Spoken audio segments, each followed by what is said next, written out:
Histórias do Caminho, Mateus, o Evangelista. O Evangelho segundo Mateus, comumente abreviado para Evangelho de Mateus, é um dos 4 evangelhos canônicos e é o primeiro livro do Novo Testamento. Este evangelho sinótico é um relato da vida, ministério, morte e ressurreição de Jesus de Nazaré. Mateus, em seu evangelho, detalha a história de sua genealogia até a grande comissão.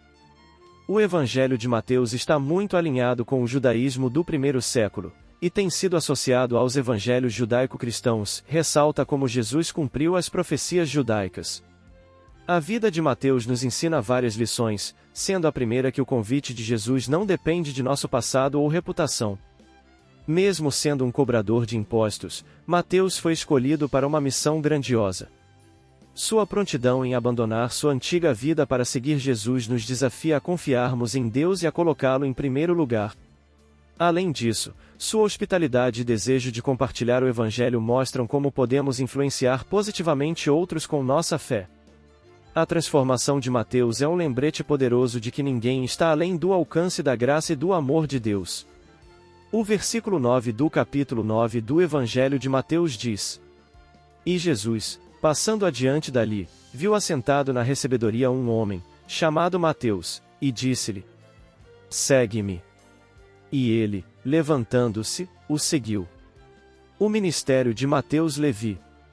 O deserto da Judéia é uma área imensa de basalto calcinado pelo sol ardente ou de rocha calcária em tonalidades pérola e marrom, onde a vida não frondeja, nem qualquer espécie de alegria permanece. Tudo é aridez e vazio, periodicamente varrido por ventos mornos e violentos, portadores da patética do desespero e da morte. Antes de iniciar os seus ministérios, Jesus o buscou, a fim de mergulhar no silêncio que a muitos aterroriza, mas que, para ele, era a pauta para que aparecesse notas melodiosas do pensamento divino, na ausência de ruídos, exceto o piar triste de alguma ave de rapina em voo longínquo, perscrutando algum despojo cadavérico, ou o sibilar do vento ligeiro. No mais, é solidão profunda, é a visão das corcovas do dromedário de pedras lascadas que se superpõem, milenarmente cansadas do repouso a que foram destinadas. Pela orla, a entrada onde começavam a escassear a vegetação e da vida, passam caravana que se beneficiam da sombra amiga de alguns sicomoros vestutos, de figueiras retorcidas pela idade, de tamareiras farfalhantes, de tamarindeiros em cujos ramos os pássaros gorjeiam e as flores miúdas desabrocham perfumes. Uma fonte aqui e a terra levemente úmida mais adiante onde passou fraco o regato, vão cedendo lugar ao tormento do solo sem vida, as gramíneas escassas e crestadas sinalizando o ermo que se inicia até perder-se nos confins do Mar Morto. Nada respira, nem se move, exceto nos infaustos momentos de tempestades de areia, e arrancam do solo gemidos e gritaria infrene. O deserto é sempre elegido pelos homens que necessitam de Deus, que se apartam momentaneamente dos outros homens, a fim de adquirirem forças para os suportar. Sem o encontro com Deus, não é possível conviver com aqueles para quem tem a mensagem de amor e de vida. Jesus buscou o deserto para inebriar-se da vida, e adaptado ao silêncio das pedras suportar o vozerio da ignorância humana vestida de vaidade cultural e presunção da exegese religiosa. Muito provavelmente Jesus subira à região de Abaripela, onde se multiplicam as áreas desérticas em planaltos adustos e sucessivos, tombando para as regiões de Jacó e ampliando-se pelas montanhas de Pereia, aureoladas pelos elevados picos do Galaad. Ali somente os espinhos pontiagudos oferecem pouso para os pés entre areias e seixos calcinados e tórridos. Jesus refugiou-se em uma concha natural de pedra elevada e espraiou os olhos pela imensidão vazia assinalada pelas chapadas mortas e deixou-se perder em si mesmo. Ficaram para trás Nazaré, os interesses da família, os hábitos que foram mantidos por quase 3 décadas, a simplicidade do lar e a singeleza dos seus contemporâneos. Tudo isso tornou-se passado. A complexidade do compromisso humano cedeu lugar ao imenso mergulho no oceano da humanidade. Servir a Deus em toda a extensão da palavra, abandonando os labores dos homens, a fim de envolvê-los na mensagem de libertação. As construções até aquele momento foram realizadas na areia transitória da vacuidade terrestre, mas a partir de então serão realizadas na rocha perene da verdade para todos os tempos, e a solidão é que estabelece os primeiros alicerces, escavados no basalto duro dos corações, para que sobrevivam aos tempos. A partir daquele momento, não terá lar, nem alforge, nem parentes, senão aqueles que estejam dispostos a associar-se à sua empresa, a do reino dos céus. Embora as raposas possuam o seu covil e as aves dos céus tenham os seus ninhos, o Filho do Homem, porém, não possuirá nada que o aprisione, que limite, porque todas as noites imensas, o dossel de estrelas, as nuvens carregadas, os dias sem fim, os corações confiantes, e andará de porta em porta, por caminhos tortuosos, chamando e clamando até que se dê o triunfo do amor. Por isso tudo, o deserto é importante para a meditação, a busca interior, o encontro. Depois de vários dias ele desceu e iniciou a maratona da fraternidade apoiada nos passos da compaixão pelos homens. Chamou alguns homens que haviam sido escolhidos antes de serem, e deu-lhes as primeiras instruções. Um deles, Mateus Levi, o filho de Alfeu, que era detestado, porque cobrava impostos, vira-o à porta da alfândega, na manhã de sábado, muito próximo à sua porta. Não saberia explicar-se por que, naquele horário fora até lá, onde lhe era habitual estar, menos nesse horário, nessa circunstância. Pôde ver o magote que se aproximava, tendo o estranho que vinha à frente. À medida que se acercavam aqueles homens, Levi passou a sentir-se diferente, comovido, especialmente após sentir-lhe o relâmpago do olhar. Nunca mais o esqueceria, passando a segui-lo, anotando os seus ditos, os seus feitos, sua beleza. Naquela mesma tarde, como de hábito, compareceu à sinagoga e o ouviu, num timbre que o revigorava interiormente, trazendo indefiníveis ressonâncias ao seu coração tristonho, fez-se ao desprezo que sofria do seu povo, por ser escrevente da coletoria. Quando a multidão o acompanhou após o ofício religioso, ele se manteve a uma regular e prudente distância, a que se adaptara, embora anelasse por convivências saudáveis, sorrisos joviais, confiança, amizade, tão pouco e tanto de que necessitava. Passava as horas com ansiedade e adormeceu sob lânguido torpor que o levará a estranho sono, no qual via-se carregando os livros da alfândega, mas, nos quais, além da inexistência de moedas, sestércios, denários e dracmas, apresentavam outros apontamentos sobre vidas e alegrias em promessas de luz. No dia seguinte voltou à repartição e entregou-se sem estímulo ao trabalho rotineiro, escravizador, deixando que o pensamento voasse em busca daquele homem peculiar. Horas depois, ao erguer os olhos que atravessavam o retângulo da porta ensolarada, entre o céu turquesa e as águas levemente eriçadas do mar, fulgurando de estranha beleza está Jesus, que o convida. Levi, filho de Alfeu, segue-me. Era mais do que um convite, tratava-se de uma ordem, uma convocação, doce e forte. O cobrador não teve dúvidas, levantou e o seguiu. As cidadezinhas da margem do lago de Cafarnaum esplendem ao sol dourado, os seus muros estão carregados de trepadeiras de flores miúdas que colocam variação de cores, enquanto as borboletas bailam entre os festões e as folhas rasgadas das palmeiras ondulantes. Há uma estranha festa, uma diferente alegria no ar, nos caules verdejantes das plantas, no estalido dos galhos secos a se arrebentarem no chão sob os pés andarilhos, como se fossem o pulsar do coração da natureza em sorrisos de esperanças. As caravanas se movimentam no rumo das terras, o vozerio dos pescadores se mistura à gritaria da infância, à exuberância do dia. Levi, o antigo publicano exulta, tendo saído do inverno dos preconceitos ao qual o haviam atirado para os júbilos do verão que passava a experimentar. Estava renascido e desejava demonstrá-lo. Sentia-se impulsionado a realizar algo diferente, que sensibilizasse a cidade, os povos, os conhecidos, os inimigos. Já não se sentava no telonio, recuperar a cidadania. Estava quase feliz. Convidou o rabi a um banquete no seu lar, onde cuidadosamente preparou a mesa, repletando-a com bons vinhos, de Siquém, de Chipre, o precioso falerno em tons rubi, peixes assados e fritos, maçãs de Meron, romãs de Corazim, azeite e mel preciosos de Hebron. A toalha de linho branco mal comportava abundância de taças, pratos, baixelas. À porta da entrada, serviçais sustentavam vasilhames com água pura para as abluções. Tudo estava preparado e o povo tomado de curiosidade se aglomerou na praia. Subitamente, dentre os barcos que têm as velas enfumaçadas, destaca-se o de Simão Pedro e, à proa, com túnica brilhante e os cabelos do tom de mel emoldurando-lhe a face, surge Jesus. Levi tem vontade de gritar, estourar o peito em uma sinfonia de felicidade dantes jamais sentida. Os seus amigos estão ali, todos aguardam o acontecimento com ansiedade e desconfiança. Quando Jesus e grupo se aproximam, Mateus avança, curva-se esfuziante de júbilo, abre os braços e envolve o nobre visitante. Sorrindo, o Senhor lhe diz: Mateus, és realmente muito feliz, porque hoje a felicidade se adentra pelo teu lar. O banquete transcorre ao som de pífanos e flautas, pandeiros e delicados sinos, enquanto que o ar balsâmico da tarde está carregado de perfumes de madeiras preciosas que ardem em pequeninas piras fumegantes em volta da mesa farta. Jesus fez a refeição ao entardecer com os convidados do seu convocado, publicanos como ele, da mesma alfândega, que se interessavam pelo reino que ele traz. Esclarece uns e orienta outros, explica-lhes qual a estratégia desenvolver, para que se implante o reino especial, e toda uma conversação afetuosa se estabeleceu. Ao terminar o banquete, Jesus se preparava para sair, entre sorrisos e gratidões, quando alguns não convidados da vizinhança, dentre os quais diversos fariseus que se acotovelavam, picados pela inveja e pelos ciúmes, amargos e censores, interrogaram cínicos a Mateus, tentando humilhá-lo. Por que razão vosso mestre se senta à mesa e come com os publicanos e os pecadores?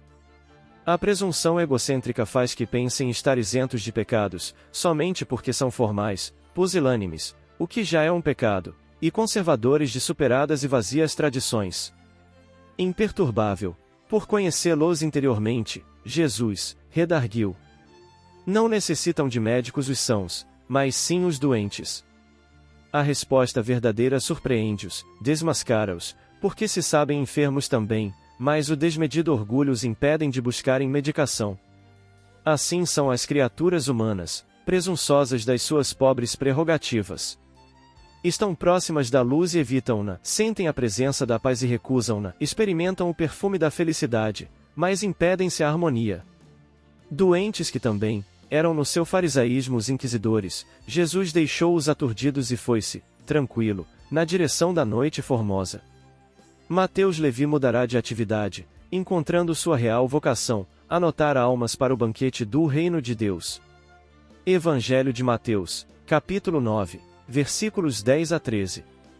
E aconteceu que, estando ele em casa sentado à mesa, chegaram muitos publicanos e pecadores, e sentaram-se juntamente com Jesus e seus discípulos. E os fariseus, vendo isto, disseram aos seus discípulos: por que come o vosso mestre com os publicanos e pecadores? Jesus, porém, ouvindo, disse-lhes: não necessitam de médicos sãos, mas, sim, os doentes. Ide, porém, e aprendei o que significa de misericórdia quero, e não sacrifício. Porque eu não vim a chamar os justos, mas os pecadores, ao arrependimento.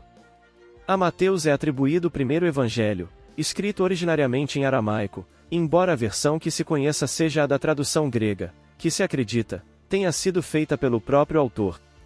Dos seus apontamentos primeiros, se serviram os cristãos primitivos para a disseminação das alvíçaras da Boa Nova, dentre eles, Simão Pedro, Barnabé, Paulo, o convertido de Damasco. Na Casa do Caminho, em Jerusalém, Estevão, o primeiro mártir do cristianismo, através deles conhece os ditos e os feitos do Mestre de Nazaré. Segundo a tradição, Mateus Levi teria sido martirizado na Etiópia. Seu nome deriva do grego Mataios ou Mataios, proveniente do aramaico Matai, forma abreviada do hebraico Matania, que significa dom de Yahvé. Mateus foi morto pela sua fé, permanecendo firme até o fim como seguidor nosso Senhor Jesus Cristo. Lugar da Caveira. E chegando ao lugar chamado Gólgota, que se diz, lugar da caveira. Evangelho de Mateus capítulo 27, versículo 33. É importante que Jesus haja fornecido seu derradeiro ensinamento, na passagem pela terra, no cimo de um monte que se intitulava vulgarmente a lugar da caveira. Circunstância quase nunca comentada pelos discípulos, ela indica uma paisagem de poderosas sugestões mentais. É que o homem, na recapitulação de cada existência, defronta numerosas estações com finalidades específicas. Na primeira infância, encontra um lugar de mimos e brinquedos, na meninice um departamento de noções iniciais, na juventude, um caminho de preparação, na idade maior, uma senda de esforço e realização própria. Assim também, todas as posições da estrada evolutiva indicam estações com objetivos definidos. O trabalho é um lugar destinado à aquisição de experiências nobilitantes, a saúde física e a satisfação no mundo constituem oportunidade para obtenção de temperança, como a dor e a escassez são zonas de vida espiritual, em que as virtudes mais santas podem ser encontradas. Todas as situações são lugares em que o pai observa o comportamento reto ou condenável dos filhos. É possível que o homem não transite por grande número delas, em uma só existência terrestre, mas Jesus, dando-nos a entender a responsabilidade de cada um, ao termo de cada etapa da obra eterna, revelou às criaturas que ninguém poderá escapar à estação de partida, onde todo homem se mostrará plenamente. Para isso deixou ao mundo a poderosa lição do lugar da caveira. Esse é um lugar comum para todas as criaturas humanas. E a continuidade da vida, além, será o reflexo das tarefas efetuadas. Emmanuel. Raiou a luz. O povo que estava assentado em trevas viu uma grande luz, e aos que estavam assentados na região e sombra da morte a luz raiou. Evangelho de Mateus capítulo 4, versículo 16. Referindo-se ao início da sublime missão de Jesus, o apóstolo Mateus classifica o Mestre como a grande luz que começava a brilhar para os que permaneciam estacionados nas trevas e para os que se conservavam na região de sombras da morte. Essa imagem fornece uma ideia geral da interpenetração de planos em todos os centros da vida humana. Na superfície do mundo desenvolvem-se os que se encontram na sombria noite de ignorância e esforçam-se os espíritos caídos nos resvaladouros do crime, mortos pelos erros cometidos, aspirando o dia sublime da redenção. Semelhante paisagem, todavia, não abrange tão somente os círculos das criaturas que se revestem de envoltório material, porque é extensiva a grande quantidade de seres terrestres que militam nos labores do orbe, sem a indumentária dos homens encarnados. O Mestre, pois, é o orientador supremo de todas as almas que permanecem ou transitam no mundo terreno. Sua luz imortal é o tesouro imperecível das criaturas. Os que aprendem ou resgatam, os que se curam ou que espiam encontram em seu coração a claridade dos caminhos eternos. A multidão que estaciona nas trevas da ignorância e as fileiras numerosas dos que foram detidos na região da morte pelo próprio erro devem compreender essa luz que está brilhando aos seus olhos, desde 20 séculos. Antes do Evangelho podia haver grande sombra, mas com o Cristo vibra a claridade resplandecente de novo dia. Que saibamos compreender a missão dessa luz, pois sabemos que toda manhã é um novo apelo ao esforço da vida. Emmanuel. Comentários finais. Nem todos os que dizem, Senhor, Senhor, entrarão no reino dos céus. Nem todos os que me dizem, Senhor, Senhor, entrarão no reino dos céus, apenas entrará aquele que faz a vontade de meu Pai, que está nos céus. Muitos, nesse dia, me dirão, e Senhor, Senhor, não profetizamos em teu nome? Não expulsamos em teu nome o demônio? Não fizemos muitos milagres em teu nome? Eu então lhes direi em altas vozes, afastai-vos de mim, vós que fazeis obras de iniquidade. Evangelho de Mateus, capítulo 7, versículos 21 a 23. Aquele, pois, que ouve estas minhas palavras e as pratica, será comparado a um homem prudente que construiu sobre a rocha a sua casa. Quando caiu a chuva, os rios transbordaram, sopraram os ventos sobre a casa, ela não ruiu, por estar edificada na rocha. Mas, aquele que ouve estas minhas palavras e não as pratica, se assemelha a um homem insensato que construiu sua casa na areia. Quando a chuva caiu, os rios transbordaram, os ventos sopraram e a vieram açoitar, ela foi derribada, grande foi a sua ruína. Evangelho de Mateus, capítulo 7, versículos 24 a 27. Evangelho de Lucas, capítulo 6, versículos 46 a 49. Na busca do amor, encontramos o trabalho que é redentor, de nosso passado. Jesus, o Mestre amado, sempre ao nosso lado, é fonte inesgotável de amor ágape. Nos confia ao trabalho, asseverando, como está no Evangelho de João. E Jesus lhes respondeu: Meu Pai trabalha até agora, e eu trabalho também. Obrigado, Mestre amado, por nos conferir o bem do trabalho no conjunto da sua obra. Nós, os candidatos atarefeiros, podemos ajudar no mundo inteiro, de janeiro a janeiro, como pequeninas formiguinhas, trabalhando com humildade na imensa família-comunidade que participamos. O trabalho é de mudança íntima, sendo essa mudança interior a mais importante missão do ser. Reconhecer que o amor ao próximo nos modifica, e, ainda que seja apenas um abraço fraternal, fazer acontecer um sorriso em um coração ressequido pela tragédia do desamor. Esses somos nós, Senhor, carentes de amor em busca de redenção. Mestre amado, és a luz do mundo. Vem archote de luz, vem Jesus, viva Jesus.